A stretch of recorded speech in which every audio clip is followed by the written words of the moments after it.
Hello दोस्तों, exploring education आपका स्वागत करता है एक नई करंट अफेयर्स की क्वेश्चन सीरीज में। ये क्वेश्चन सीरीज आपको दिल्ली पुलिस को देखते हुए ये क्वेश्चन सीरीज शुरू की गई है। बाकी आपके सभी एग्जामों के लिए बहुत ही ज्यादा बेनिफिशियल है। इसमें हमने जनवरी से करंट अफेयर शुरू करे हैं। जैसे कि आपको पता है नेक्स्ट मंथ में दिल्ली पुलिस के आपका पेपर शुरू हो जाएंगे, तो उससे पहले हम इसको डेली 10 डेज के हिसाब से कवर करेंगे। जनवरी से 1 से लेकर 10 जनवरी तक के बीच के हिंदू न्यूज़पेपर से आपके क्या क्वेश्चन बन सकते हैं उसको हमने उठाया है। इसमें कुछ डायरेक्ट आपके करंट अफेयर्स के क्वेश्चन है और उससे रिलेटेड स्टैटिक जीके मैं आपको साथ में बताऊंगा, जिसको आपको साथ में नोट डाउन कर लेना है। तो देर न करते हुए हम शुरू करते हैं पहले क्वेश्चन से। What is the name of first pope resign in the history? आज तक के इतिहास में पहले पोप बने हैं जिन्होंने रिजाइन किया था। अदरवाइज पोप की डेथ होती थी, उसके बाद ही नया पोप बनता था। तो बेनेडिक्ट 16 चर्च की हिस्ट्री में पहले ऐसे पोप बने थे जिन्होंने रिजाइन किया था, और अभी हाल ही में इनकी डेथ हुई है, यानी कि जनवरी के पहले मंथ में इनकी जनवरी के पहले वीक में इनकी डेथ हुई थी। तो नाम क्या है? बेनेडिक्ट 16। जुड़े क्यों है कि पोप की हिस्ट्री में पहले ऐसे व्यक्ति जिनकी क्या हुई थी, डेथ हुई थी, इन्होंने 2013 में रिजाइन कर दिया था। इस करंट अफेयर से रिलेटेड आपका स्टैटिक जीके क्या होगा कि दुनिया का सबसे छोटा देश कौन सा है? तो दुनिया का सबसे छोटा देश वेटिकन सिटी है। और दोस्तों, इस देश की पॉपुलेशन ना बढ़ती है ना घटती है। अब आप सोचोगे ऐसा क्यों? तो ऐसा इसलिए क्योंकि इस कंट्री में सारे पोप ही रहते हैं। ठीक है, इस कंट्री में सारे क्या रहते हैं? पोप ही रहते हैं। और पादरी लोग ही इसमें रहते हैं, और जब भी एक किसी की डेथ होती है तो दूसरे को बुला दिया जाता है। तो इस वजह से इस कंट्री की पॉपुलेशन ना बढ़ती है ना घटती है। दूसरा क्वेश्चन कह रहा है, ये आपका जुड़ा हुआ है। और हाँ, एक और चीज, क्रिश्चियंस अगर दुनिया की लार्जेस्ट रिलीजियस कम्युनिटी के मामले में थर्ड नंबर कौन से रिलीजन का आता है, तो थर्ड नंबर आता है आपका क्रिश्चियंस का। ठीक है, थर्ड नंबर आता है क्रिश्चियंस का। दूसरा जो क्वेश्चन है वो अपॉइंटमेंट से है। एमडी और सीईओ कौन बने हैं इंडियन ओवरसीज बैंक के? तो अजय श्रीवास्तव बनी है, जनवरी की है। और ये बैंकिंग के एग्जाम के लिए बहुत बेनिफिशियल है। अगर हम तीसरे क्वेश्चन की बात करें, तो तीसरा क्वेश्चन कह रहा है कि भाई which virus is responsible for the lumpy disease? तो हुआ क्या था, जो आपके पशु थे उनके शरीर पर मोटे मोटे ऐसे दाने से बन गए थे। पिछले साल की अपने ये बीमारी थी, बहुत ज्यादा फेमस रही थी, और बहुत सारी कैटल को नुकसान इसका झेलना पड़ा था। ये गायों को ही हो रही थी। इसके लिए रेस्पॉन्सिबल कौन सा वायरस था? तो कैप्रीवॉक्स वायरस था। और एग्जामिनर का हमेशा फेवरेट पॉइंट रहता है डिजीज से। तो ये आपका इंपॉर्टेंट क्वेश्चन है, लंपी डिजीज किस वायरस से होती है? तो कैप्रीवॉक्स वायरस से होती है। दूसरा इसका स्टैटिक जीके को आप साथ साथ लिखते चलोगे। सबसे पहले लंपी डिजीज किस देश में देखी गई थी? तो सबसे पहले लंपी डिजीज 1929 में जाम्बिया के अंदर देखी गई थी। अगला क्वेश्चन वेरी इंपॉर्टेंट है। कौन से इंडियन ओरिजिन के पर्सन हैं जिनको ब्रिटेन के अंदर क्लाइमेट चेंज को लेकर नाइटहुड का टाइटल मिला है? तो इनका नाम है आलोक शर्मा। आलोक शर्मा वो इंडियन ओरिजिन पर्सन है। ठीक है, वो इंडियन ओरिजिन पर्सन है आलोक शर्मा, जिनको ब्रिटेन में क्या मिला है? नाइटहुड की उपाधि मिली है क्लाइमेट चेंज को।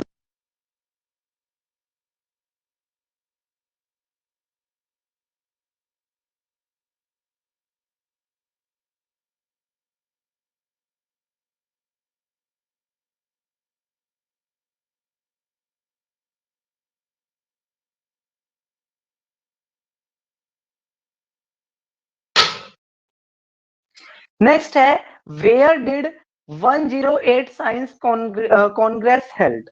तो बेसिकली क्या होता है कि हर साल एक साइंस की कॉन्फ्रेंस आयोजित होती है। अब की बार ये 108वीं कॉन्फ्रेंस है।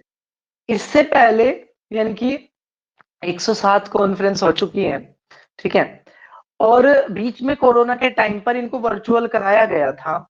तो ये जो क्वेश्चन अभी हुई है, ठीक है, 108वीं जो साइंस की जो कॉन्फ्रेंस हुई है, ये हुई है पुणे में।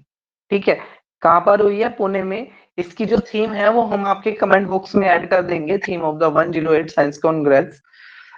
चलो, इसके अलावा अब हम देखते हैं अपने नेक्स्ट क्वेश्चन को लेकर। जब तक एक स्टैटिक का आपको मैं क्वेश्चन दे देता हूं कि एशियन डेवलपमेंट बैंक का हेडक्वार्टर कहाँ है। तो एशियन डेवलपमेंट बैंक का हेडक्वार्टर है मनीला। ये स्टैटिक वो है जो जनवरी में चर्चाओं में रहे थे। तो एडीबी का हेडक्वार्टर है मनीला में। 19 दिसंबर 1966 को ये बना था। और एडीबी में सबसे ज्यादा जो वोटिंग राइट है वो आपके जापान, फिर उसके बाद यूएसए के पास है। चलो, एक और स्टैटिक जो आपका जनवरी के पहले 10 जनवरी तक के करंट अफेयर से बन सकता है वो ये कि भीमा कोरेगांव जो एक केस हुआ था, भीमा कोरेगांव केस हुआ था, वहां पर क्या था, जो एक मेहर कम्युनिटी थी, पेशवा बाजीराव द्वितीय मराठा जो थे, ठीक है, पेशवा बाजीराव द्वितीय, ठीक है, से नाराज होकर मेहर कम्युनिटी ने ब्रिटिशर की तरफ से एक संघर्ष किया था। उसको भीमे कोरेगांव घटना कहते हैं। और इसके अब क्या हो गए, 205 साल पूरे हो गए हैं। 1818 में ये भीमे कोरेगांव की घटना हुई थी। तो उससे जुड़े हुए मराठा किंग का नाम आपसे आ सकता है बाजीराव सेकंड, ठीक है।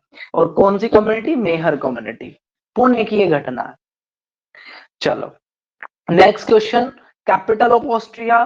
तो ऑस्ट्रिया की जो कैपिटल है वो है वियना और यूरो इसकी करेंसी है। आगे बढ़ते हैं। अगला क्वेश्चन क्या रहा है कि जैसे अभी इसी से रिलेटेड आपका एक क्वेश्चन है कि 108वीं सैन्य कॉन्फ्रेंस हुई थी, तो ये सब शुरुआत कब से हुई थी। तो 1914 में ये सबसे पहले हुई थी। चलिए, अब हम बढ़ते हैं अपने नेक्स्ट क्वेश्चन की तरफ। वो कह रहा है जो बाजीगर जो है, बाजीगर कौन से राज्य की शेड्यूल्ड ट्राइब है। तो बाजीगर जो है पंजाब की है। 7th क्वेश्चन एग्जाम की दृष्टि से वेरी इंपॉर्टेंट है। फिर अभी क्या था, जनवरी के पहले वीक में सुप्रीम कोर्ट में, ठीक है, एक आपका शिकायत गई थी मोनेटाइजेशन के खिलाफ। और सुप्रीम कोर्ट की उस कमेटी ने ये बोल दिया है कि जो गवर्नमेंट है, गवर्नमेंट भी क्या कर सकती है, मोनेटाइज कर सकती है, यानी कि नोटबंदी कर सकती है। ठीक है, किसके तहत, सेक्शन 26 और उसका close second RBI act of 1934 के इस क्लोज के तहत जो गवर्नमेंट है वो भी क्या ला सकती है, मोनेटाइजेशन कर सकती है। अगर हम बात करें क्वेश्चन नंबर 10 की, तो 10th ये कह रहा है कि दुनिया में सबसे बड़ा एक्सपोर्टर कौन है। टॉय का, खिलौने का सबसे बड़ा जो एक्सपोर्टर है वो है चाइना। ठीक है, सबसे बड़ा एक्सपोर्टर कौन है, चाइना। इसके अलावा एक स्टैटिक का एक और क्वेश्चन मैं तब तक पूछ लेता हूं कि राइस प्रोड्यूसिंग स्टेट सबसे बड़ा कौन सा है। तो राइस प्रोड्यूसिंग यानी कि चावल का सबसे बड़ा उत्पादक राज्य भारत में है वेस्ट बंगाल। चलो, नेक्स्ट अगर हम बात करें, अब हम आते हैं अपने क्वेश्चन नंबर 11 पे। ये कह रहा है, देखो एक प्लेस है सिखराजी, ठीक है, और पहले मैं आपको इशू बता देता हूं। ठीक है, इस सिखराजी प्लेस को जो यहाँ की जो गवर्नमेंट थी, झारखंड की गवर्नमेंट ने क्या किया, इस सिखराजी प्लेस को इको सेंसिटिव जोन में डाल दिया। ठीक है, तो यहाँ की जो जैन कम्युनिटी है वो इसको मना कर रही है कि इसको इको सेंसिटिव जोन में ना डाला जाए, क्योंकि इससे यहाँ पर जो लोग हैं वो और ज्यादा विजिट करने के लिए आएंगे। इसकी बजाय इसको इको सेंसिटिव टूरिस्ट जोन की कैटेगरी में डाल दिया जाए। इसको लेकर सभी जैन कम्युनिटी ने यहाँ पर विरोध किया। अब हम ये देख रहे थे कि सिखराजी फेमस क्यों है। तो बेसिकली जैन धर्म के अंदर 24 तीर्थंकर हुए हैं। उन 24 तीर्थंकरों में से 20 तीर्थंकरों को यहाँ सिखराजी नाम की जगह पर ही मोक्ष की प्राप्ति हुई है।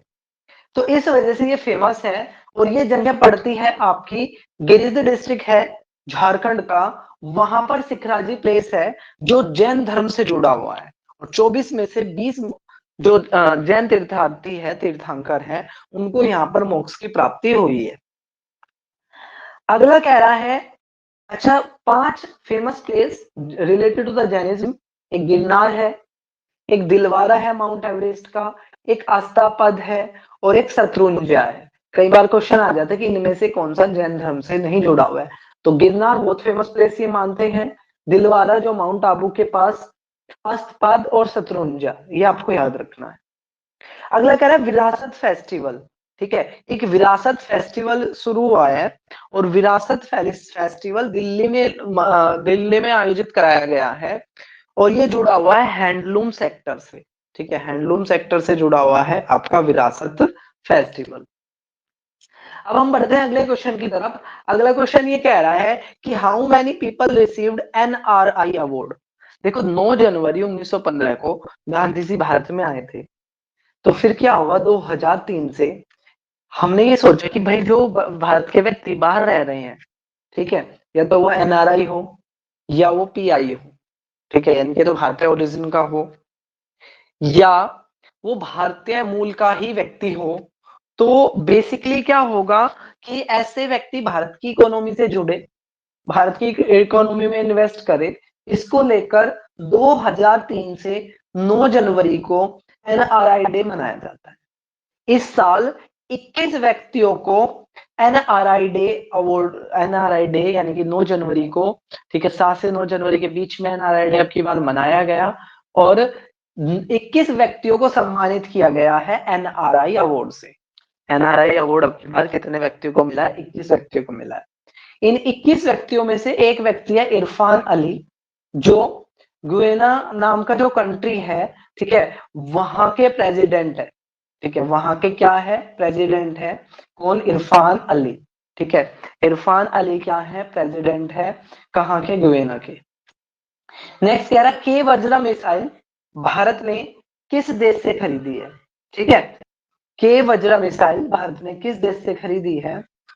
तो के वज्रा मिसाइल जो भारत ने खरीदी है वो साउथ कोरिया से खरीदी है, ठीक है, साउथ कोरिया से क्या करी है? के वज्रा नाम की मिसाइल भारत ने खरीदी है। ये चीज आपने याद रखनी है। और अगर हम क्वेश्चन देखें तो इस साल का एनआरआई डे कहाँ सेलिब्रेट किया गया? तो इस साल का किया गया इंदौर में, उससे पहले दिल्ली में, उससे पहले वाराणसी में। तो कई बार इसकी भी सीक्वेंस आपसे पूछ लेते हैं। तो अब की बार का इंदौर में, उससे पहले साल का दिल्ली में, इससे पहले साल का वाराणसी में। नेक्स्ट कह रहा है कि पहली महिला बताओ जो दुनिया की सबसे ऊंची बैटलफील्ड, दुनिया की सबसे ऊंची बैटलफील्ड कौन सी है? सियाचिन। तो सियाचिन जो दुनिया की सबसे ऊंची बैटलफील्ड है उस पर, ठीक है, डिप्लॉयड होने वाली पहली वुमेन ऑफिसर का क्या नाम है? तो उसका नाम है कैप्टन शिवा चौहान। कैप्टन शिवा चौहान क्या है? पहली वुमेन ऑफिसर है जो आपके सियाचिन में डिप्लॉयड जिनको किया गया है। अगला कह रहा है सियोम ब्रिज। सियोम ब्रिज किसने बनाया है? तो बेसिकली हमने क्या किया है, बॉर्डर रोड ऑर्गेनाइजेशन बना रखी है, ठीक है, क्या बना रखी है हमने? बॉर्डर रोड ऑर्गेनाइजेशन बना रखी है, जो क्या करती है आपके जो बॉर्डर से जुड़ी हुई इलाकों में सड़क बिछाने का काम करती है ताकि हमारी फोर्सेस के लिए आसान हो जाए। तो वो चीज आपने याद रखनी है। सियोम ब्रिज को भी किसने बनाया है? बॉर्डर रोड ऑर्गेनाइजेशन ने बनाया है। अब कुछ स्टैटिक के एक दो क्वेश्चन कर लेते हैं जो आप साथ साथ नोट डाउन करोगे कि भारत के अंदर फिलहाल महारत्ना कंपनियों की संख्या कितनी है? तो महारत्ना कंपनी जो बहुत ही ज्यादा इंपॉर्टेंट होती है, उस कैटेगरी में फिलहाल महारत्ना कंपनियों की संख्या है 12। अगला कह रहा है what is the target year of चीता रिजोनेट प्रोग्राम। देखो भारत में क्या था, 1947 में अंतिम चीता देखा गया था। 1959 में चीते को भारत में विलुप्त एक्सटिंक्ट घोषित कर दिया गया था। पिछले साल, ठीक है, पिछले साल क्या किया गया था? नवंबर में हमने चीता रिजोनेट प्रोग्राम शुरू किया था जिसका टारगेट 2036 तक भारत में टारगेट चीतों की संख्या को बढ़ाना है। इसके तहत हमने सबसे पहले हमने क्या किया था, 8 चीते लेकर आए थे हम नामीबिया से। फिर फरवरी 2023 में, नवंबर 2022 में तो हम 8 चीते लेकर आ गए थे नामीबिया से। और फिर इस साल के फरवरी में हम 12 चीते लेकर आए थे दक्षिण अफ्रीका से और हमने इनको लाकर रखा था कूनो नेशनल पार्क में। तो अब वो ये पूछ रहा है आपका कि इसका जो टारगेट है वो कब तक का रखा है हमने? तो 2036 तक का ये टारगेट हमने रखा। अगला कह रहा है मीटी कम्युनिटी। तो बेसिकली क्या है, जो मणिपुर में आपने कुछ दिन पहले देखा होगा, दो कम्युनिटी, ठीक है, एक कुकी ट्राइब और एक मीटी, इन दोनों के बीच में क्या हो गया था, कुछ आपका झगड़ा हो गया था। इशू क्या था कि मीटी कम्युनिटी को क्या मिल गया था, एसटी का दर्जा मिल गया था, ठीक है, मीठी कम्युनिटी को इसका दर्जा मिल गया था, एसटी का दर्जा मिल गया था, जिसकी वजह से ये पूरा का पूरा बवाल चला हुआ था। तो मणिपुर की राजधानी की बात करें, आपसे एग्जाम में पूछेगा मीठी कम्युनिटी किससे जुड़ी है, तो मीठी कम्युनिटी जुड़ी है मणिपुर से, और मणिपुर की राजधानी इम्फाल है। ये चीज आपने याद रखनी है। नेक्स्ट कह रहा है where is the Birsa Munda hockey stadium. Birsa Munda hockey stadium कहाँ सिचुएटेड है, तो बिरसा मुंडा हॉकी स्टेडियम है राउरकेला उड़ीसा में, ठीक है। और जो आपका क्या है, उड़ीसा हॉकी को बहुत ज्यादा क्या कर रहा है, सपोर्ट कर रहा है। नेक्स्ट कह रहा है what is the amount of green hydrogen mission 21, question very important है, बजट से रिलेटेड है। ग्रीन हाइड्रोजन मिशन के तहत कितने करोड़ रुपए को पास किया गया है, तो 19,744 करोड़ रुपए भारत के बजट में मेंशन है, किसके नाम से, ग्रीन हाइड्रोजन मिशन के नाम से, ठीक है। एक अच्छा मिशन चलाया गया है एनवायरमेंट को लेकर, आपने याद रखना। Where is the Hanle dark observatory 22 question is also very important. तो भारत की यूटी यानी कि लद्दाख में क्या रखा गया है, आपका हेनले डार्क ऑब्जर्वेटरी को इंस्टॉल्ड किया गया है। Where is the world largest liquid waste water treatment store, ठीक है। तो जो दुनिया वर्ल्ड का लार्जेस्ट लिक्विड वेस्ट कहाँ शुरू किया गया है, ये शुरू किया गया है आपका तिरुपति में, ठीक है। 22 is very important, 23 is very important, ठीक है। नेक्स्ट बढ़ते हैं। नेक्स्ट अगर हम देखें, where did when did world Braille day celebrate every year. World Braille day कब मनाया जाता है, तो वर्ल्ड ब्रेल डे मनाया जाता है आपका 4 जनवरी को। तो जो इम्पोर्टेंट डे है वो भी सीरीज में क्या हो जाएगा, कवर हो जाएगा। आपके सारे फेस्टिवल कवर हो जाएंगे, सारी ऑर्गेनाइजेशंस कवर हो जाएगी, सारे इवेंट कवर हो जाएंगे, सारे अपॉइंटमेंट कवर हो जाएंगे। बस आपको अच्छे से इसको रिवाइज करना है और 2-3 बार एग्जाम से पहले इनको नोट डाउन कर लेना है। तो world Braille day, Louis Braille ने अंधे व्यक्तियों के लिए सबसे पहली बार ब्रेल सिस्टम चालू किया था, जिसके अंदर क्या होता है, उसमें कुछ आपके उखरे हुए डॉट्स होते हैं, जिन पर एक अंधा व्यक्ति अपने हाथ फेर के क्या कर सकता है, पढ़ सकता है। उसको ब्रेल सिस्टम बोलते हैं। तो 4 जनवरी को ये मनाया जाता है। तो जनवरी से हमने 1 से लेकर 10 जनवरी तक के बीच में हमने 2 डेट आपकी देख ली। एक 9 जनवरी जिसको एनआरआई डे मनाया जाता है, और एक 4 जनवरी जिसको ब्रेल डे मनाया जाता है। नेक्स्ट कह रहा है कुकी चिन रिफ्यूजी। कुकी चिन रिफ्यूजी जो है आपके, ठीक है, वो कौन से देश से है, तो रिफ्यूजी जब किसी देश में हिंसा हो, ठीक है, या कोई देश के अंदर, ठीक है, इंटरनल वॉर हो जाए, उसकी वजह से जब कोई अपना देश छोड़ने को मजबूर हो जाए, उसको रिफ्यूजी कहते हैं। तो बेसिकली ये बांग्लादेश के रिफ्यूजी है, ठीक है, कुकी चिन रिफ्यूजी जो भारत की तरफ आ रहे हैं, ठीक है। तो कुकी चिन रिफ्यूजी के नाम से आपने याद रखना है। तो कुकी में क्या आ जाएगा, आपका बांग्लादेश आ जाएगा। नेक्स्ट क्वेश्चन कह रहा है कि भाई which country become the first country sending women for United nation peace keeping force. तो पहले हम समझ लेते हैं United nation peace keeping force. देखो यूएन में जो भी काम होता है ना, वो वॉलंटरली होता है, यानी कि यूएन का जो फंड है वो वॉलंटरली है। आप उसमें पैसा देना, जो देश जितना डोनेट करना चाहता है वो अपनी मर्जी से डोनेट कर सकता है। तो इसलिए क्या किया गया है कि भाई इसलिए क्या किया गया है, यूएन के पास ना 2 चीजें होती है, तो आप अपना पैसा डोनेट कर दो या अपनी सेना भेज दो, जिसको पीस कीपिंग फोर्स बोलते हैं। जहां भी कहीं युद्ध होता है, यूएन अपनी तरफ से सेना को भेजता है, जो वहां पर राहत कार्य या उसको कंट्रोल करने जैसे काम करती है। तो जो कुकीचिन ट्राइब है, सॉरी, तो यूएन के अंदर, ठीक है, सबसे ज्यादा पीस कीपिंग फोर्स में आज तक भारत का ही कंट्रीब्यूशन रहा है।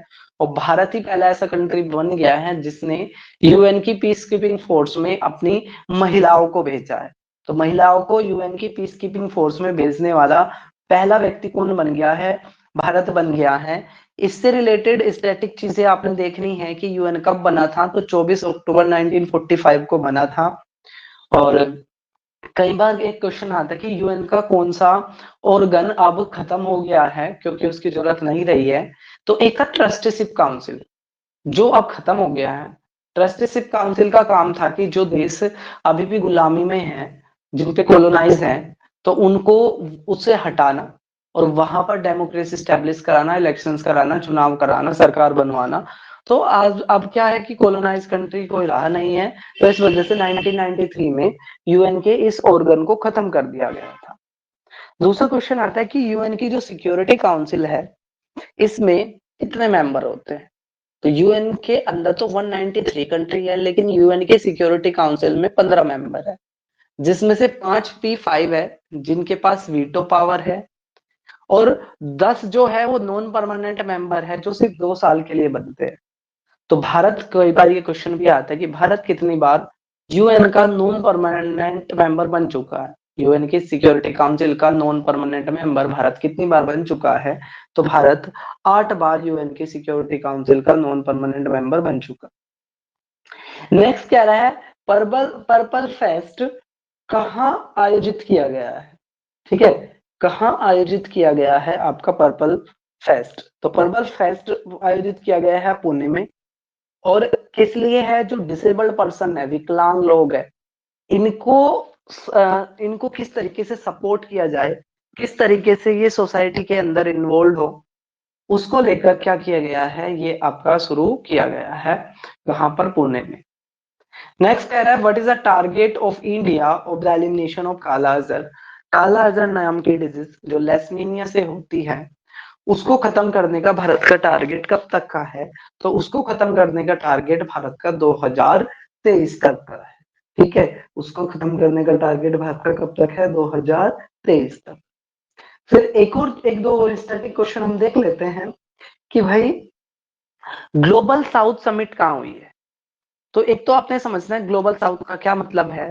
तो बेसिकली आप ये देखोगे दुनिया के दो हिस्से हैं, एक डेवलप्ड हिस्सा जो अधिकांश, अगर आप वर्ल्ड के मैप पे देखोगे तो नॉर्थ में पड़ता है, नॉर्थ अमेरिका, यूरोप, रशिया। ठीक है, तो अधिकतर जो डेवलप्ड कंट्री है वो दुनिया के नॉर्दर्न हिस्से में, और जो ज्यादातर आपके डेवलपिंग या पुअर कंट्री हैं वो आपके दक्षिणी हिस्से यानी कि साउथ हिस्से में। तो वर्ल्ड लेवल पर बनाया गया है आपको ग्लोबल साउथ। ठीक है, उसकी अभी जो समिट हुई है, मीटिंग हुई है, वो कहाँ हुई है? वो भारत में हुई है। अगला क्वेश्चन एक है कि भाई यूजीसी के चीफ कौन है? तो जगदीप। ठीक है, जगदीश जगदीप क्या है अभी आपके यूजीसी के चीफ है। ठीक है, यूजीसी मतलब यूनिवर्सिटी ग्रांट कमीशन, जो आपकी हायर एजुकेशन को, ठीक है, भारत में देखती है। नेक्स्ट अगर हम बात करें तो नेक्स्ट क्वेश्चन कह रहा है आपका स्वीट रिवॉल्यूशन किससे जुड़ी हुई है? तो स्वीट रिवॉल्यूशन जुड़ी हुई है आपके हनी के प्रोडक्शन से। 31 question is also very important. अभी क्या है, गोवा के अंदर एक और एयरपोर्ट खुला है, इनोग्रेट हुआ है, जिसका नाम है मनोहर पारिकर इंटरनेशनल एयरपोर्ट। आपसे पूछेंगे मनोहर पारिकर इंटरनेशनल एयरपोर्ट कहाँ है? तो ये आपके गोवा के हिस्से में है। और इस तरीके से गोवा के अंदर अब एयरपोर्ट की संख्या कितनी हो गई है? 2 हो गई है। ठीक है, तो पहले क्या था, जो एयरपोर्ट था लेकिन साउथ हिस्से में था।